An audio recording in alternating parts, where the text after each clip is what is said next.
Hello, you're tuned into Ceasefire magazine, and today with me we have Peter Herbert. He's a distinguished barrister and one of the few black barristers to work with the European Court of Human Rights. He's well known for working in immigration and civil rights cases, as well as being an activist, and he's speaking today here at the NUS Black Students Conference in Bradford. Now, Peter, as we are at the Black Students Conference and an issue that affects a lot of black students, I'd like to first talk to you a little bit about stop and search. Now, stop and search has recently been taken to the High Court on the grounds that it perpetuates racist policing. What do you think the significance is of that? Well, it's a colleague of mine actually who's the QC in the case, and in discussions with him he said that actually it is an important step, because if it is heard and any sort of ruling or recommendation is made, it will have an effect on policing throughout the country. But simply to publicise the disproportionality about stop and search is important.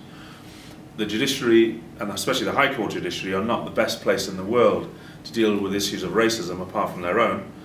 But I think notwithstanding that, if it gives it the publicity it deserves and causes the general public and the police force to examine what they do, then it's a good thing.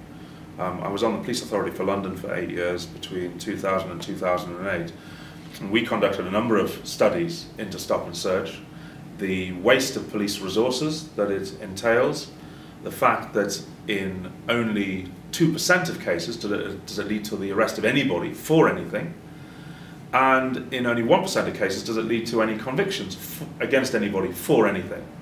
And particularly the anti-terrorism sections 60 stop and search was used as a blanket way of stopping often minority communities going about their lawful business, and it was misused, for instance, against an elderly pensioner at a Labour Party conference in Brighton who was causing too much noise as far as the people on the podium were concerned, and it's been used against lawful protesters in situations where it has nothing to do with any suspected terrorist stop and search. Following the recent public revelations of police abuse upon black individuals, the Met Commissioner, Bernard Hogan-Howe, responded by promising to drive out individual racists from the force. What do you think that this tells us about the Met's understanding of institutional racism? Well, I mean, like most senior officers, Hogan-Howe doesn't necessarily have race at the top of his agenda unless it's put there.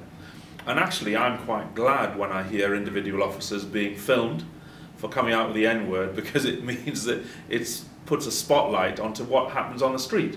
I think there has been, to be fair, a sea change in terms of policing. Institutional racism is still in the police, it will be there for a long time. But I've been in many meetings where actually, compared to local authorities and parts of the city and British, many other UK institutions, the police are actually further ahead than most on issues of race, sexuality, gender. Now that does not mean to say I like to compliment them for their good behaviour, I don't. But on their willingness to deal with the issue, they actually have undergone some change.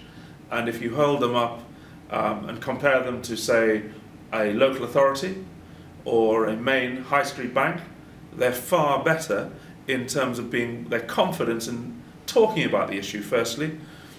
Their ability to handle cases of race discrimination within their ranks is always going to be questionable. I mean, it is never something that they like to discuss.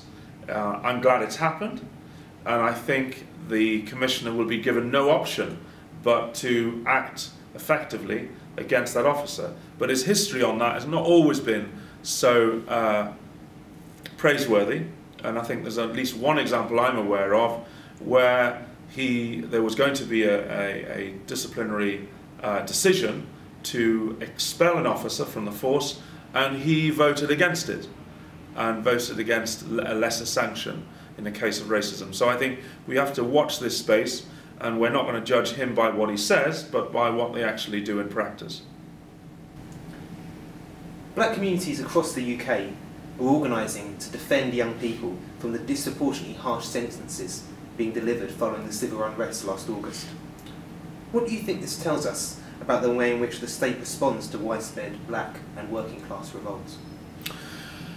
Well, I think it responds as people in power and authority have always reacted, is that they end up being punished severely as a method of social control.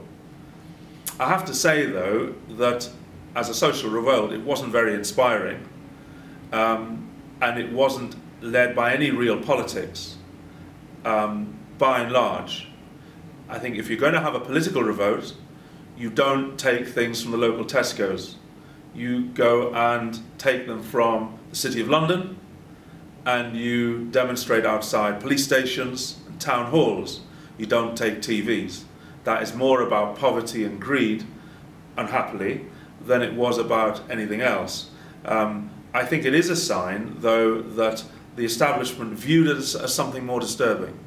They did review it, I think, as a genuine social revolt, which I think we would be hard pushed to say it was, in fact.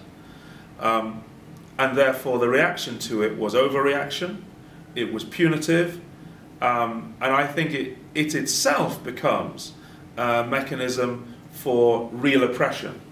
And therefore, like the disturbances, uprisings in Bradford, which were a political revolt against the British National Party, against hate crime, the reaction of the state was the same. Heavy punitive sentences, which the then Home Secretary David Blunkett says that the Asian community in Bradford was whinging about the harsh penalties when they gave people who were guilty of violent disorder or in possession of a petrol bomb 6 to 8 year sentences. The same youth in Northern Ireland was given less than, in fact, not given custodial sentences. So it showed a clear differential treatment between what the state is willing to accept in the United Kingdom mainland and what it was willing to accept in Northern Ireland. And there are many nuances to that, but I think any state which overreacts to any type of criminal behaviour itself is opening up itself to true social revolt further down the line. Peter, thanks for talking to Ceasefire magazine today. It's been great having you. My pleasure.